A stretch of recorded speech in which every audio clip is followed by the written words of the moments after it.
Bonjour et bienvenue sur la chaîne Dida Brevet, la chaîne qui va vous faire aimer l'histoire géo. Aujourd'hui, nous allons aborder le troisième chapitre en géographie.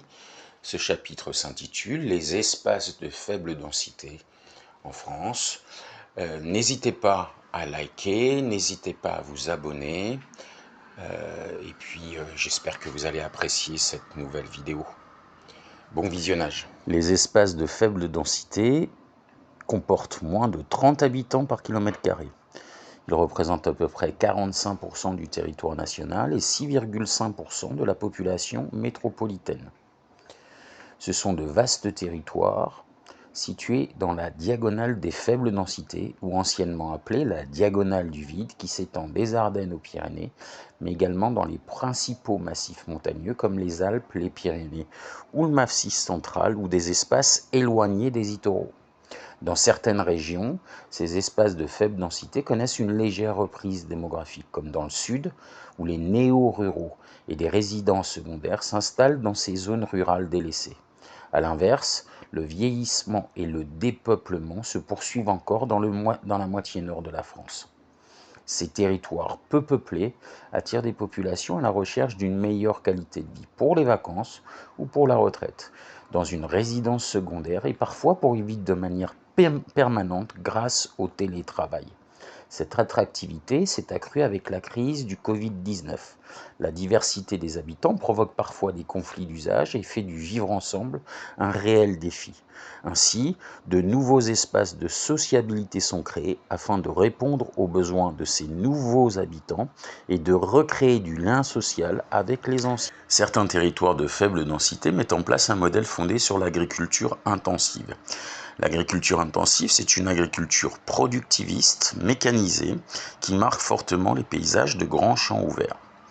Les densités de population y sont très faibles, parfois inférieures à 10 habitants au kilomètre carré. On parle alors d'espaces désertifiés, comme dans les régions céréalières de la Beauce et de la Champagne. Ces activités assurent aux agriculteurs des revenus élevés et maintiennent le peuplement malgré l'absence de services de proximité. L'agriculture, en effet, ne s'est pas modernisée partout, et dans certaines régions, la diversification des activités agricoles est limitée. Les difficultés s'accumulent malgré des atouts dans les espaces de moyenne montagne qui se dépeuplent, comme dans le Massif central. Diminution des surfaces cultivées, augmentation de la jachère, baisse et vieillissement de la population, fermeture de commerces et de services. La valorisation de savoir-faire locaux anciens permet néanmoins parfois de revitaliser certains de ces territoires agricoles.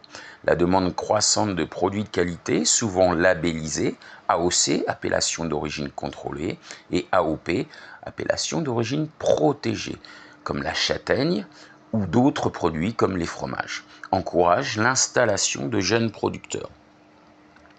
Si ces activités peuvent connaître des difficultés, activités traditionnelles comme la culture du blé, du maïs ou du soja, la labellisation ou la vente directe sont des stratégies qui valorisent la qualité des produits.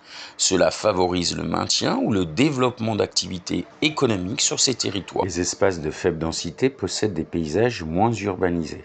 Cette image plus naturelle et authentique en fait des destinations attractives pour les loisirs ou le tourisme. Cela peut prendre la forme de sites dédiés, comme les stations de sports d'hiver des Pyrénées ou des Alpes, ou être plus diffus dans l'espace avec notamment des activités de sport de nature, favorisant le tourisme vert. La faible densité devient alors un atout et l'environnement est mis en valeur, voire protégé. L'activité touristique recherche de grandes réserves d'espace peu transformées. Des aménagements ont mis en valeur ces espaces, à l'image des parcs naturels régionaux ou des parcs nationaux. Les campagnes publicitaires ont également participé à la construction d'une image nouvelle et positive de certains espaces de faible densité. Habiter un espace de faible densité, c'est devoir parcourir de grandes distances pour aller au travail ou faire ses courses. La mobilité est donc un enjeu important dans le quotidien des habitants. Par ailleurs, le niveau de service accessible, comme les magasins ou les offres de soins, est souvent inférieur à celui des zones urbaines. et certaines populations peuvent se trouver en difficulté, comme les personnes âgées par exemple. Les pouvoirs publics mettent en œuvre des politiques pour réduire les inégalités entre les territoires et favoriser la connexion aux axes de transport rapide. Ainsi, les espaces de faible densité sont des espaces à la fois productifs, des espaces résidentiels où les habitants habitent et des espaces de loisirs. Mais ce sont aussi des espaces naturels fragiles.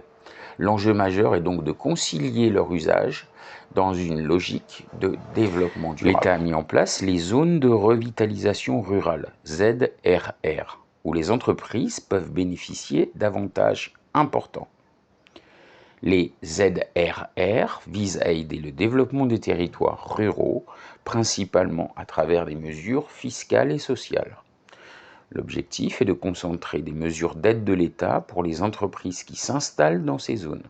Ces aides ont été créées par la loi d'orientation pour l'aménagement et le développement du territoire, LOADT, du 4 février 1995.